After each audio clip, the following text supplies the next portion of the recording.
касалхонада касали ковид аст? Нест дар маркази саломатидаем. худа дар ҳамин давра дар куҷо будӣ? Дар минтақа кори минтақа доштем, ҳамшираи тибби оилавӣ. Минтақада будӣ? На. Нагирехта будӣ? Не.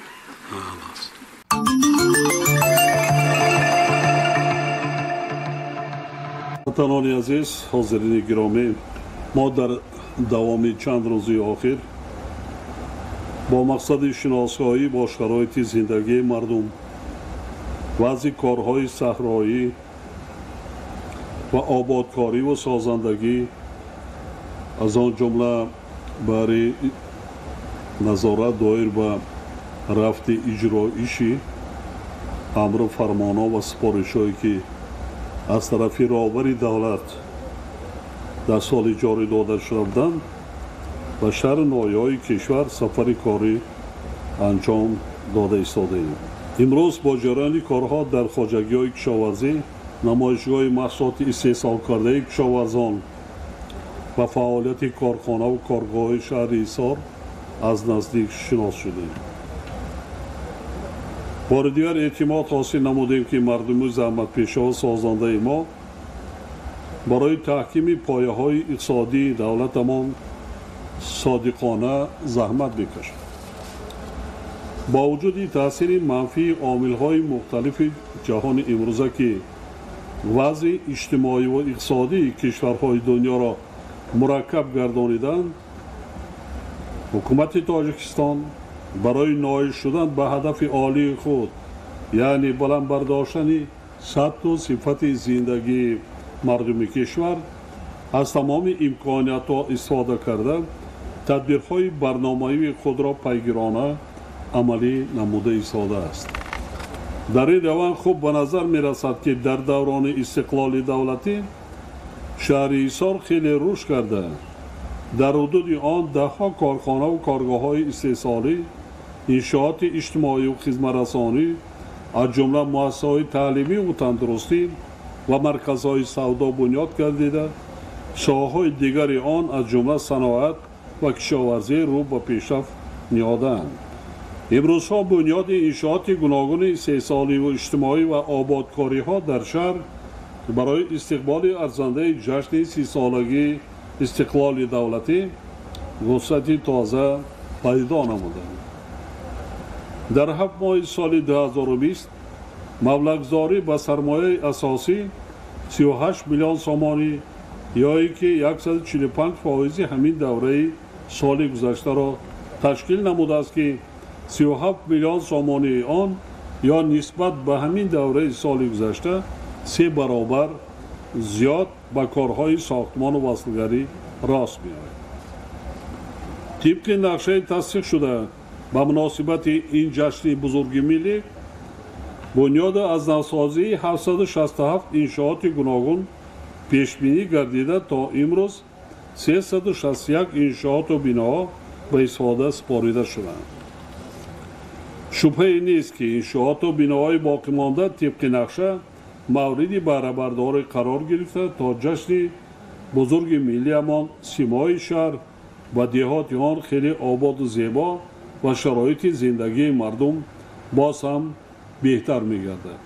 ҳукумати мамлакат барои обод кардани шаҳри ҳисор ва таъмин намудани рушди бомарони он дар замони соҳибистиқлолӣ аз ҳисоби маблағҳои буҷети давлат беш аз 1 миллиард сомонӣ равона кардааст. илова ба маблағҳои зикршуда дар ин давра дар ҳудуди шаҳр 22 лоиҳаи сармоягузории давлатӣ ба маблағи 800 миллион сомонӣ татбиқ гардида, ҳоло 5 лоиҳаи дигари сармоягузории давлатӣ амалӣ шуда истодааст. мо маблағҳои зиёде ва корҳои хеле дар якҷоягӣ ғайрат карда дар ҷашни 3000-солагии ҳисорам хеле заҳмат кашида, ёки проблемаҳои масъалаҳои иҷтимоии шаҳру ноҳияро ҳаллу фасл намудем. албатта боз заҳмат кашиданамон лозим мевад. ҳамаи ин иқдомҳои ҳукумати мамлакат барои пешрафти соҳаҳои иқтисодию иҷтимоӣ ва пеш аз ҳама соҳаҳои маорифу тандурустӣ, кишоварзӣ, таъминот бо барқ, таҷдиди роҳҳои мошингар ва рушди деҳот нигаронида шуда боиси хеле беҳтар шудани сатто сифати зиндагии аҳолӣ гардидаанд. вобаста ба он ки дар доираи лоиҳаҳои давлатии сармоягузорӣ дар шаҳр корҳои муҳим ба иҷро мерасанд, зарур аст ки масъалаи сифатнокиву самаранокии натиҷаи онҳо зери назорати қатъӣ гирифта шуд. дар солҳои охир пайваста афзоиш ёфтани қисми даромади бюҷети шаҳр имкон фароҳам овардааст ки маблағгузории соҳаҳои маорифу тандурустӣ, фарҳанг, ҳифзи иҷтимоии аҳолӣ ва сохтмони иншооти гуногун тадриҷан зиёд карда шуд. ҳамзамон бо ин аз ҷониби ҳукумати мамлакат ҷиҳати фароҳам овардани фазои мусоид барои рушди мунтазами соҳибкорӣ тадбирҳои судманд андешида мешавад. зеро соҳибкорӣ яке аз заминаҳои муҳими рушди иқтисодиёт ба ҳисоб меравад. шумораи субъектҳои соҳибкорӣ дар шаҳри ҳисор то имрӯз қариб ба 8600 расида, нисбат ба соли гузашта 570 субъект зиёд шудааст ки онҳо барои пешрафти иқтисодиёт саҳми босазои худро гузошта истодаанд. бо мақсади дастгирии соҳибкорон аз ҷониби 11 филиал ва 51 маркази хизматрасониҳои бонкҳо ва дигар ташкилотҳои қарздиҳанда ки дар ҳудуди шаҳр фаъолият доранд, дар 7 моҳи соли ҷорӣ 126 миллион сомонӣ, аз ҷумла 77 миллион сомонӣ қариб 61% барои пешбурди фаъолияти соҳибкорӣ ва 37 миллион сомонӣ қариб 30% барои соҳибкории истеҳсолӣ қарз дода шудааст. ин хеле маблағи калон, дастгирии калон барои соҳибкорон. бо мақсади саҳмгузорӣ барои иҷрои ҳадафи чоруми миллӣ, яъне саноати кунонии босурат дар ҳамаи шаҳру ноҳияҳои мамлакат ташкилу бунёд намудани корхонаву коргоҳҳои истеҳсолӣ бо сурат идома дорад.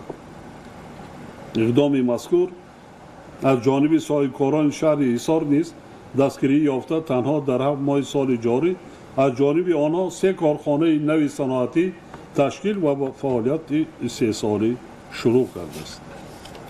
ҳоло дар шаҳри ҳисор 69 корхонаи саноатӣ фаъолият дошта, дар онҳо таи 7 моҳи соли равон ба маблағи 124 миллион сомонӣ маҳсулот истеҳсол гардидааст ки 106% ҳамин давраи соли гузаштаро ташкил медиҳад.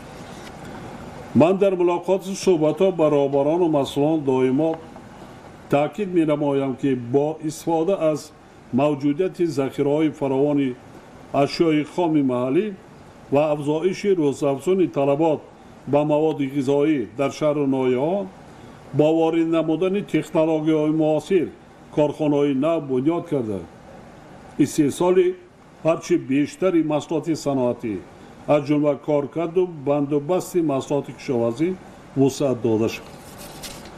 ҳисор дорои захираи ғании ашёи хом, махсусан сабзавот ва меваю ангур буда, дар ҳудуди он тавассути бунёд кардани корхонаҳои истеҳсолӣ ҳазорҳо нафар сокинони маҳаллиро бо ҷойҳои нави корӣ таъмин намудан ва воридоти маблағҳои иловагиро ба буҷет баро мондан мумкин аст.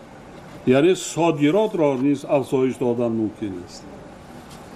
шумо ба воситаи телевизион ба фикрам тамошо кардед аввалин корхона дар ноҳияи Аш, корхонаи коркарди аз мева, коркарди қанд, истеҳсоли қанд аз лиҳози экологӣ тоза ва ба содирот 100% ба содирот рафта истодааст, баромода шудааст. ман барои чӣ ишора мекунам, ин имконият дар шумо хеле фаровон аст нисбат ба ноҳияи Ашт. оно соҳибкоро карданд, ҳисоби китоб карданд, онҳо асосан мева содирот мекунанд, 1000 тонна мева содирот кардан имсол ва як қисми мевае ки хоб мана себе ки тагашта меафтад ё камтар кир хӯрдагӣ аст ё доғ дорад, хоб ё ин ки олӯе ки дар вай мешавад баъзан вай нуқсон дорад, ё зардолӯе ки ҳамин тавр аст, آنها اینا را جمع کرده در سرخانه نگاه داشته به نوبت کارکرد کرده از آن قند گرفته قند استحصال کرده صادرات رفته ایستاده است یعنی محصولات بی پرتو از میوه و خودی اشیاء خامی محلی هزارها تانه مخصوصا این همچون یک چیزی طبابتی هم طلباتی اونایی که مریضی دیابت قند هست این نمودی قند را استعمال کرده میتوانند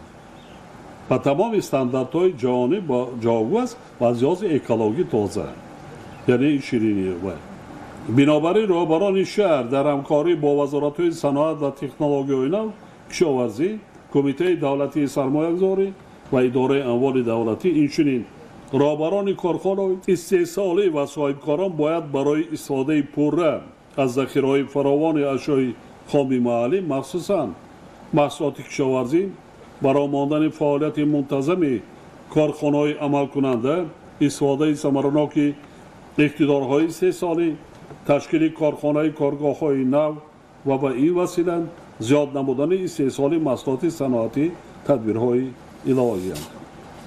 شهر ایسار یکی از منطقه‌های ارضیاتی کشاورزی رشد یافته بوده 72,000 گکتار زمینی تعیناتی کشاورزی دارد. همزمان با این شهر ایسار یکی از تامین کنندگان اساسی بازارهای پایتخت مملکت با محصولات تر و تازه کشاورزی مخصوصاً سبزیجات و میوه و محصولات شیری و گوشتی به ایسار می رود. موافق معلومات آماری در 7 ماه سال روان در ساحه کشاورزی شهر با مبلغ زیاده از 345 میلیون سومانی محصولات استحصال گردیده است. در برابر سال جاری استحصال کارتوشکا نسبت به سال گذشته 34% و کشت پخته 49% کم شده است. قریب که پخته کاری را از بین برده ایستاده. این ساحه را برقرار کردند. با مقصد پیشگیری کردن تاثیر منفی روندهای جهانی امروزه به اقتصاد ملی ما و حفظ امنیت آزقواری کشور در شرایطی به عمل آمده سپارش داده بودم که کشت کارتوشکا نه کم از 40% و غله‌دانگی ها نه کم از 60% زیاد کرده شد. بار دیگر تاکید می نمایم که اندیشیدن تدبیرها دایر بر رشد ساحه کشاورزی برای با جای کار تامین نمودن اهالی فراوانی بازارها تامین کارخانه‌های صنعتی با اشیاء خام و بلند برداشتن اقتدار صادراتی کشور خیلی مهم می باشد. خانه نبودن طلبات بازار استعمالی با محصولات خودی و پیشگیری کردن بالاروی نرخ محصولات آذوقه در این دوره مشکل از رهبران و مسئولان خواجگی‌های دهقانی و اهالی استفاده ثمرناک هر یک پارچه زمین را برای زیاد نمودن استحصال محصولات کشاورزی مخصوصاً کارتوشکا و غله‌دانگی‌ها طلب می‌نماید. جهت نگهداری محصولات کشاورزی و ذخیره آن برای دوره تیرما و زمستان زیاد نمودن شماره سرخانه‌ها اینچنین با در نظر داشت تأمین طلبات بازار در تمام فصل‌های سال با سبزیجات تر و تازه و افزایش دادن پرورش سبزیجات در گرمخانه‌ها از جمله سمت‌های ثمرناک فعالیت رهبران و متخصصان ساحه به حساب می‌رود. حالا برای نگهداری محصولات کشاورزی در شهر ایسار 15 سرخانه با اقتدار 6200 تانه و 22 انبار با گنجایش 2400 تانه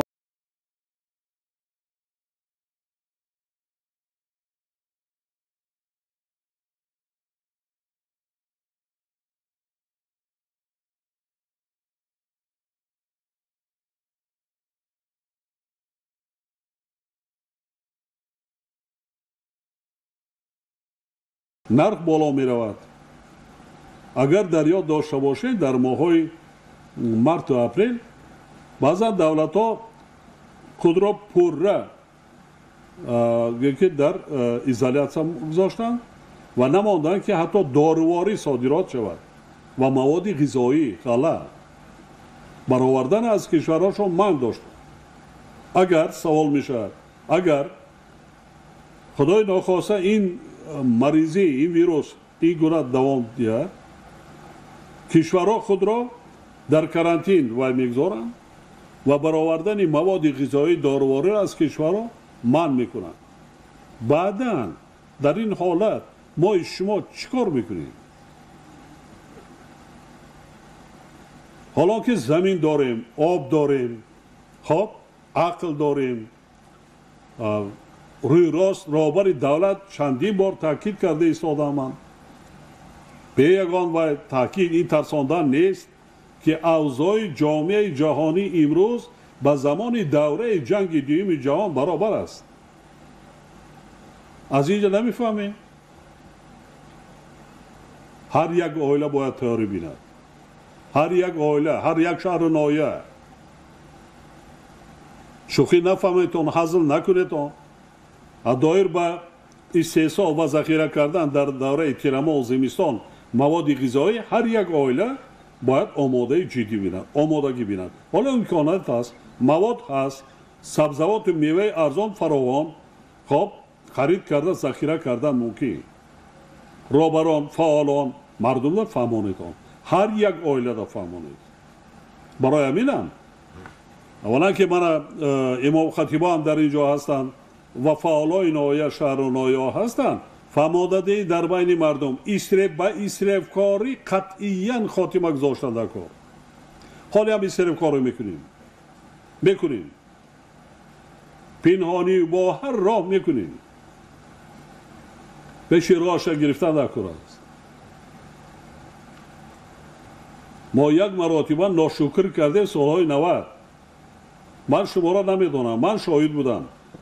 дар шаҳри бохтари имрӯза қурғонтепаи пештара, дар ноҳияи вахш, дар худи ноҳияи дағара ҳам аз он ҷумла рафтомад ки доштам, дар он ҷо кор мекардам. мусхоло чорабинӣ мекардан, як ҳафта тӯй медодам, як ҳафта.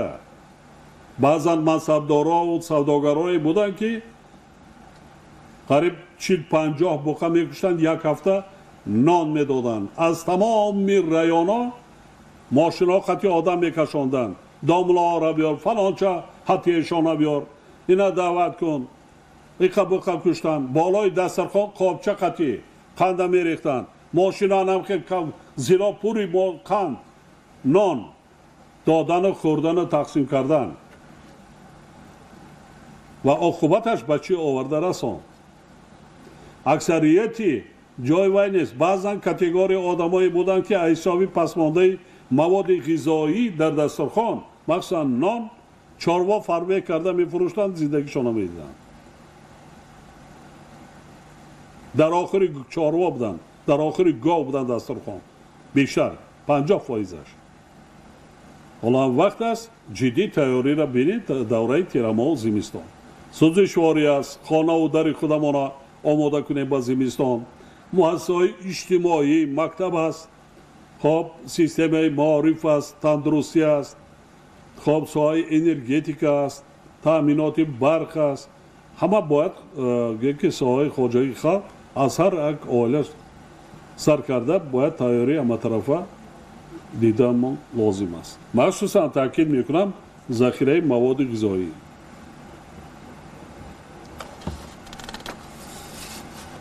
вобаста ба бартарам намудани камбудиҳо ва ҳалли мушкилоти соҳа, вазорати кишоварзӣ, кумитаи давлатии заминсозӣ ва геодезӣ, агентии беҳдошти замин ва обёрӣ, мақомоти иҷроии ҳокимияти давлатии шаҳр, роҳбарони ташкилоту идораҳои дахлдор ва хоҷагиҳои кишоварзӣ вазифа доранд ки ҷиҳати истифодаи боз ҳам самараноки заминҳои корами мавҷуда ва ба гардиши кишоварзӣ ворид намудани заминҳои бекорхобида, инчунин аз худ кардани заминҳои нав ва гирифтани дусия ҳосил чораҷӯӣ намояд.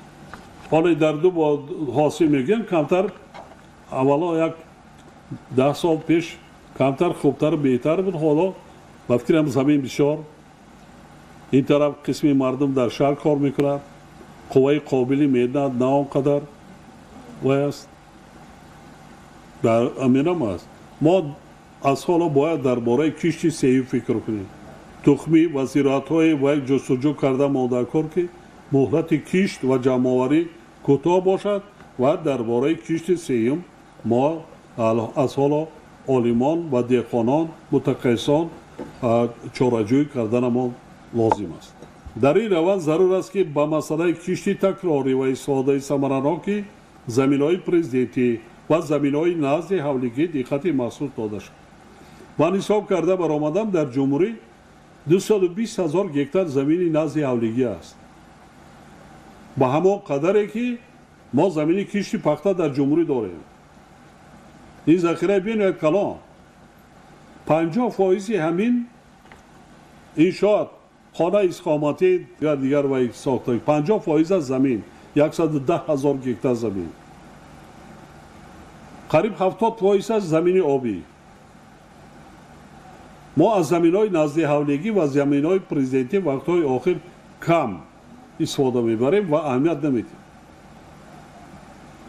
ман барои ҳар шаҳру ноҳия, аз он ҷумла шаҳри ҳисор, сафари пеши ман хонаи як табиб даромада будам, ҳавлиш, ва дидам ки чӣ кор мекунад назди ҳавлигӣ, чӣ маслиҳот мегирад, чӣ гуна вай дорад, кор рафт. дар шаҳри бохтар, дар ҷамоати заргар, дар як хонаи як одами навхона кардааст, хонаводар вай даромада 16 сотик замин дорад. аз 16 сотик замин 35 тонна маҳсулот дар як сол дид. ҳамин 16 сотик ҳама пӯшондагӣ аст, гармхона аст. фарзандош қати кор мекунад, аҳли оила, бозор намеравам, ҷамои боёлӣ аз дари ҳавлӣ мебаранд. аз моҳи декабр, январ, феврал 3 моҳ 1 килограмм сабзавоти ман 17-18 сомон, ҳозир 6, 5, 4 дар вақти гармшавӣ зиёд шавӣ. ина худатон ҳисоб кунед, чӣ қадар даромад гирифтан мумкин, чӣ қадар маҳсулот истеҳсол кардан мумкин. мана бинетон худатонам дар ҳамин ноҳия бинен. ина албатта ҳавасмандам кардан дар кор байни оилаҳое ки самаранок заминҳои назди ҳавлигӣ ва президентиро истифода мекунад. дар ҷамоати собиқ колхози россия назди фурудгоҳ дар як хона будам ва чанд заминҳои президентӣ деҳқонҳоро дидан кардам. як деҳқоне дар назди замини президентӣ истодааст ва макадон кишкардагӣ қариоли напухтааст ва нарасидааст. пурсон шудам ки чанд сотик замин доред? ҷаноби олӣ, ин заминҳои президентӣ ҳамада 7 сотикӣ тақсим кардагианд. хоб чӣ кор мекунӣ ин макадонат? ягон зироати дигар накоридӣ? негӯ ҷаноби олӣ, ман аз ин даромади зиёд, ин кишти дуюми ман, дуюм киштам гуфт, ина ман даромади бисёр мегирам. чӣ кор мекунӣ? гуфт ки пачатка мефурӯшам, баъди 10 рӯз мечинам. гуфт дар ҳамин 7 сотик 35 000 дона ниҳоли ҷугори макадон аст шинондам ба даст. ҳар як ниҳоле 2 пачатка мегирад. 70 000. 70 000 хай мешавад ки 60 дирам, мешавад 65 дирам, хай то 70 дирам мешавад як пачатка. ман ҳамин сари замин мечинам, метиҳам, кишти сеюма мекунам. ина ҳисоб кунед он 7 сотик, хоб 70 000 пачатка, 70 000 бигирем, баъдаш дигарша намегирем, 50 дирами 35 000 мешавад дар як кишт, як оила. таъмини нигоҳдории роҳҳои маҳаллӣ яке аз самтҳои муҳими фаъолияти мақомоти маҳаллӣ мебошад. ҳукумати мамлакат ҷиҳати таъмиру азнавсозии роҳҳои ҳудуди шаҳри ҳисор бо ҷалби сармояи дохиливу хориҷӣ марҳала ба марҳала чораҷӯӣ карда истодааст. яке аз чунин тадбирот татбиқи лоиҳаи азнавсозии шоҳрои байналмилалии душанбе турсузода сарҳади ӯзбекистон ба шумор меравад, ки ба рушди соҳаи роҳу нақлиёти шаҳри ҳисор такони ҷиддӣ бахшид. дар ҳудуди шаҳри ҳисор дар маҷмӯъ 247 километр роҳ, аз ҷумла 24 километр роҳи дорои аҳамияти байналмилалӣ, 46 километр роҳи ҷумҳуриявӣ ва 176 километр роҳҳои маҳаллӣ мавҷуд буда, дар 7 моҳи соли ҷорӣ танҳо 1,3 километр роҳ ва як пул ба дарозии 96 متر تعمیر کرده شده است که این به تلفات جاودانی است. زیرا قسم زیادی راه‌های اهمیت محلی داشته به تعمیر و از نوسازی احتیاج دارند. طبق نقشه کارهای آبادانی به مناسبت جشن 30 سالگی استقلال دولتی از نوسازی و تجدید 19 کیلومتر راهها به نقشه گرفته شده تا امروز کار در 17 کیلومتر آن انجام یافته است. این کاری نه است. ادامه دادن در کار. شما در پایتخت گوییم که چسبیده رسیدید هم شهر ایسار گوییم که شهر سیاحی است. برای سیاحی آمد رفت خارجیان و مردم باید انفراساختاری سطحی بلند داشتن در کار. مثلا راه‌های اساسی در زمان 3000 سالگی جشن کرده شدن هم از جانب صاحب کاران خب بیشترش لیکن حالا هم هست باقی مانده راه‌ها را باید در داخل شهر دیگر خانه‌های یک آشیانه ساختن منع کنید. نکم از 7 آشیانه نکم شهر است. این دهات نیست. نقشه گنرالی شهر تصدیق شده است. موافق آن عمل کردن در کار است. از این نیاز رهبران شهر را ضرور است که در همکاری با وزارت نقلیات اینچنین با جلب صاحبکاران و با استفاده از امکانیت‌های خودی تعمیر و از نوسازی راه‌های محلی را گسترش دهند. دوستان گرامی، حکومت مملکت ساحه معارف را یکی از سمت‌های مهمترین سیاست اجتماعی دولت اعلام کرده و مسئله بلند برداشتن مقام آموزگار در رشد نیروی انسانی و عموما در حیات جامعه اعتبار جدی می‌دهد و آموزگار را از جمله قوه‌های اساسی پیشبرنده و فعال جامعه می‌سازد. در نتیجه غمخوری‌های حکومت و عملی سازی اصلاحات ساحه معارف وضع تعلیم و تربیت در مؤسسه‌های تعلیمی شهر ایسار سال به سال بهتر شده ایستاده است.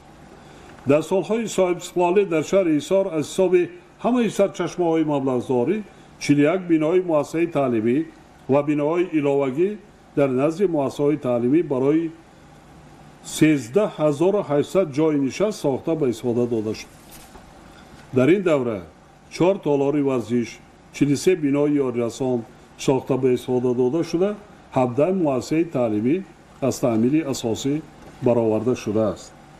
علاوه بر این تا سال 2020 در شهر ساخته به استفاده دادن 5 بنای مؤسسه تعلیمی و بناهای علاوگی در نزد مؤسسه‌های تعلیمی برای قریب 2000 خواننده و مؤسسه‌های تا مکتبی خصوصی در مرکز جماعت‌های دیهاتی به نام میرزا رضا، سامان، حصار و نواباد به نقشه گرفته شده. همه آنها تا جشن 30 سالگی استقلال دولتی به استفاده سپاریده می‌شود. از شهر ایسار در دوره صاحب استقلالی توسط کوته پرزیدنتی 370 نفر از جمله 225 نفر دختران مؤسسه‌های تحصیلات عالی کسبی مملکت را ختم کرده. امروزها 83 نفر که 40 نفر آنها دختران میباشد در مؤسسه‌های ذکر شده تحصیل کرده ایستاده‌اند. با وجود این باید گفت که در شهر حصار هنوز فراگیری کودکان به تحصیل تا مکتبی ناکفایه میباشد و مسئولین را ضرور است که جهت حل این مسئله چاره‌های دخلدار را راه اندازی نماید. همچنین نارسایی 1725 جای نشست، نرسیدن کابینت‌های فنی و تعمیر طلب بودن 29 آشخانه مؤسسه‌های تعلیمی از مشکلات حل طلب ساحه معارف شهر به حساب می‌روند که باید در این سمت تدبیرهای فوری اندیشیده شود. با استفاده از سیاست به همه رهبران و فعالان شهر، رئیسان جماعت و محله‌ها، اهل زیار و شخصان آبرومند و تجربه‌دار تاکید می‌نمایم که می‌باید نیز مردم و خصوصا جوانان را به تحکیم صلح و ثبات، رعایت قانونیت و ترتیبات حقوقی یعنی ولایت قانون، کارهای سازنده و آبادگرانه و عملهای نیک انسانی از جمله دستگیری یتیمان و معیوان، عائله‌های کم بضاعت و تربیت درست فرزندان هدایت و راهنمایی کردن پیش از همه وظیفه انسانی شما می باشد. خانانین، با مکتب با معارف تربیت فرزندان درست مشغول شویم درست جدی مشغول شویم روین آموزگار و خطیب مکتب روین یک بار شرایط مهیا کنیم با نورسا و جوانان شرایط زندگی اولا شکمشان حاصل کنیم سر لباسی خوب کنیم اسباب و انجام خانیش تامین کنیم تربیت کنیم یک مسئله مهم دیگر را نیز مخصوص تاکید می‌نمایم شهر حصار که همه مردم تاجیکستان سال 2015 3000 سالگی آن را تجلیل کردند همچون یکی از موضوعهای جالب سیاحی شهرت زیاد دارد ضرور است که من بعد به رشد سیاحی تشکیل انفراساختار معاصر ساحت و بلند برداشتن سطح و صفت خدمت رسانی به سیاحان و مهمانان توجه باز هم بیشتر داده شود من قلعه حصار اون چیزی که تا امروز ما بعضا کاراش مبلغ زاری کرده رفته ایستاده است و من تاکید میکنم بار دیگر برای انفراساختار در کار راه آورد مهمانخانه ها داشتن در کار جای خوب تازه آزاده شهر زیبا هست با زحمت کشیده مهیا کردن در کار رشد سیاحی ریسک روزی مردم جای کار روز در روز بهتر شدن شرایط و سطح زندگی مردم نشانه روشنی آن است که ما باید منبع نیز صادقانه زحمت کشیم و همیشه در یاد داشته باشیم که تنها با وحدت و همبستگی و زحمت سازنده و صافدلانه با کامیابی و پیشروی‌های از این هم بیشتر نائل می‌گردیم باور دارم که مردم سربلند و زحمتکاران شهر باستان حصار منبع نیز با کار و فعالیت سازنده خود برای آباد و زیبا گردانیدن وطن محبوبمان و تحکیم اقتدار اقتصادی کشورمان سهمی ارزنده می‌گذارند در آخر به همه شما تنصیحاتی خانه آباد روزگار پرفیض و در جاده آبادانی وطن محبوبمان برای کار آرزو می‌نمایم همیشه سلامت و سربلند باشید هموطنان عزیز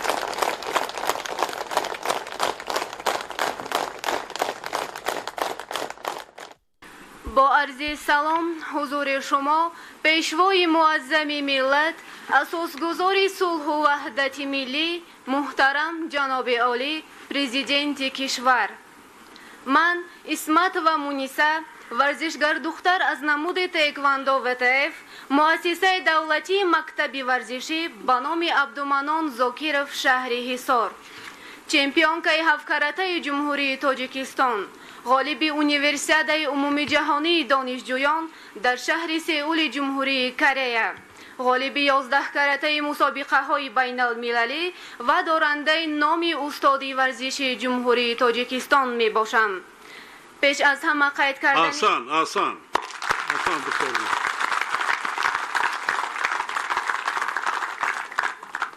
پیش از همه قید کردنی هستم دستاوردی که ورزشگران جمهوری تاجیکستان در دوران استقلالیت دولتی به آن نائل گشتند با غمخواری و متانت شما در جاده تامین استقرار صلح و وحدت ملی و مساعدسازی شرایط خوب سیاسی و اجتماعی برای زیست و فعالیت آسایشته همه قشرهای اهالی کشور سخت وابستگی دارد کارمندان و ورزشگران مؤسسه ما هم در همکاری با مقامات وکالتدار ساحه مثل دیگر ساحه‌های فعال کشور زیر پرتوی هدایت‌ها و راهنمایی‌های عاقلانه شما صادقانه فعالیت نموده به دستاوردهای شایان نائل گردیدند ورزش گروی سلامتی هر شخص و در عموم گروی سلامتی ملت است دستاورد بزرگی که مؤسسه ما به دست آورده است این تأمین عمومیت ورزش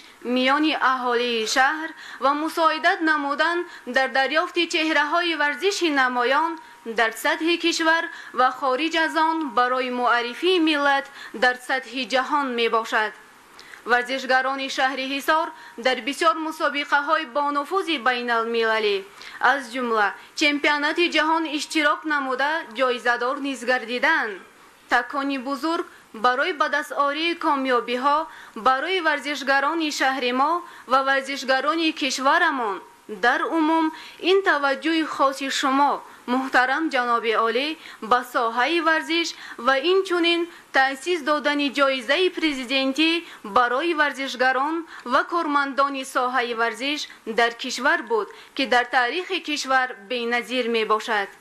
ما با سیاست عاقلانه و محبت پدرانه‌ای که نسبت ورزشگر دختران دارید افتخار داریم و به سمع شما میرسانم که در گروه ورزشی ما زیاده از 15 نفر دختران محلی مشق میکنند و دستاوردهای نظررس دارند. برای جلب دختران به ورزش در شهر مانع وجود ندارد.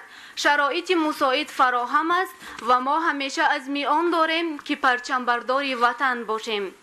جواباً برای دستگیری و غمخواری دائمی شما محترم جناب عالی ما ورزشگران مخصوصاً ورزشگر دختران شهر باستانی حصار وعده می‌دهیم که در آینده نیز در تمام گوشه و کنار دنیا پرچم وطن محبوبمان را بلند برداریم. ما جوانان پیرو شما محترم جناب عالی هستیم. شعار ما تاجیکستان به پیش. سلامت باش. تاجیکستان به پیش. سلام عرض می دارم به اساس گذار صلح و وحدت ملی پیشوای معظم ملت پرزیدنت جمهوری تاجیکستان محترم امام علی رحمان و به همه آن نفرانی که اینجا حضور دارند. بختنیسای اعظم هستم، ساکن جماعت دهات میرزا ترسونزاده دهه سخاوت. باعث سرفرازی است که پس از ختم مکتب میانه سال 2015 طبق کوتای پرزیدنتی به فاکولته فیلولوژی تاجیک دانشگاه ملی تاجیکستان داخل شدم که این از سیاست خردمندانه و اقدام‌های سازنده شما محترم پیشوای معظم ملت در سمت دستگیری جوانان دهات دوردست جهت فرا گرفتن به تعلیم و تربیه محسوب می‌یابد. همین است که پس از با موفقیت ختم نمودن دانشگاه رو آوردم به مکتب و سال دوم است که به تعلیم و تربیه نسل نورس مشغول هستم. اگر تاجیکستان صاحب استقلال و آزاد را با یک قصر محتشم و زیبا شبیه نماییم، پیش نظرمان سازنده اولین این قصر می آید که محض شما محترم پیشوای معظم ملت هستید. ما جوانان و شهروندان این ملت از همه وضع سیاسی و اقتصادی کشور آگاه بوده شکرانه وحدت و یگانگی و پیشوای معظم و معتبر را میکنیم که به ما جوانان چنین روزهای سرشار از فرح و شادمانی را نصیب گردانید و در قلب ما افتخاری وطنداری را جا نمود. این حسی وطن دوستانه ما را وادار می نماید که چون فرزندان یک مادر، گلهای یک باغ، شاخاب‌های یک رود، انگشتان یک مشت به هم آمده، حامی امنیت و آرامی، بنیادگر این سرزمین اجدادی باشیم. با مقصد باز هم بهتر برای ماندن آموزش علم‌های طبیعت شناسی دقیق و ریاضی و توسعه تفکر تکنیکی نسل نورس، سالهای 2020-2040 20 ساله آموزش و رشد فن‌های طبیعت شناسی دقیق و ریاضی در ساحه علم و معارف اعلان گردید. همچنین برگزار گردیدن آزمون‌های فروغ صبح دانایی کتاب است و تاجیکستان وطن عزیز من در بین جامعه تحولات عظیمی را در شناخت معرفت و علم و دانش به وجود آورد. محترم پیشوای معظم ملت، به شما عرض و سپاس معارفچیان شهر را میرسانم که با شرافت این آزمون‌ها مردم بیشتر روی به کتاب آوردند و مقدار کتاب و کتابخانه ها افزون و صف خوانندگان کتاب زیاد گردید. من در دور شهری آزمون جمهوریوی فروغ صبح دانایی کتاب است شرکت ورزیدم و موفق نیز گردیدم. زیاده از 200 غزل از یاد کرده 150 اثر بدیعی مطالعه نمودم. آرزو دارم که در دورهای این بعد نیز غالبیت را به دست آورم. محترم پیشوای معظم ملت، استقلالیت این شرف و ناموس وطنداری. تلاش و زحمت هر یک فردی به دردل جامعه بر گل شکوفی این وطن عزیزمان می باشد. انسانی به دردل، خودشناس، خودآگاه و وطن دوست و دارای معرفت والا را محض آموزگار به پایان می رساند. ما آموزگاران این رسالت مقدس کسبی خش را درک نموده عزم داریم که نسل نورس را صادق و سیاست عاقلانه شما تربیت نماییم. ما با پیشوای خود افتخار داریم و همیشه با شما هستیم. سروری ما افتخاری ملت است. رهنما و جانثاری ملت است. می رسد از قلب مردم این صدا آفرین کو پیشوای ملت است. تشکر بدید. سلامت باشید جان. دختر جانم کی تمام کردی مکتب؟ دانشگاه دارم. سال 2019 دانشگاه ملی ختم کردم. 2019؟ ها. سال دیگه است. حاضر کار کردی ساده‌ای؟ بله. اویلادار شدی؟ نه. حالی نه؟ برای من هم یک سبب ما برای پرسیدم اثرهای خوندگی تا اگر باشد که اویلادار میشدی 150 اثر خوندن نمیمونده. پرابلم های روزگارداری تو اینا باشه دیگه. اصلا 200,000 مصرع شعر از یاد کردی. 200 غزل بله شاید از 200,000 زیاد باشد. فقط از ادبیات معاصر من در نظر داشتم. اگر ادبیات پورا ادبیات هم کلاسیک هم معاصر رو گیرم شاید از 300 کتاب زیاد باشد. از چند؟ 300 کتاب. 300 کتاب؟ بله. یا بیبلیوتека. بله. احسن. احسن. ولی غالب آزمون شهری شدین؟ بله. بعد جمهوریوی دا میروین؟ نصیب انشاءالله. علاقه راحت با جمهوریوی گرفتن. حقیقتا ما دیگر بالیچکی کردن نمیتونیم دختر جان فقط دوی نیک میکنیم که جو اول بگیری. هزار رحمت. نه بسیار نه بسیار. ما چی خدمت کنیم؟ تشکر زیاد. همه شرایط مهیا است. اکنون نوبت ما خدمت کردن. مدرنالات باید خدمت کنیم. سلام علیکم مرحبا. اساسگزار صلح و وحدت ملی پیشوای معظم ملت محترم امالی رحمان من صاحبکار کامل خالقов می باشم. با عرض صمیمیت بی اندازه به سمع شما رساندنیم که در شهر حصار بحر سازندگی و آبادانی بین مردم زحمت پیشه علل خصوص صاحبکاران خوب درک یافته عاید بنیاد نمودن طبابتخانه، تعلیمگاه ها، خانه های استقامتی، بنیاد نمودن راه ها و دیگر کارهای خیریوی تبلیغ و تشویق گردیده شده است.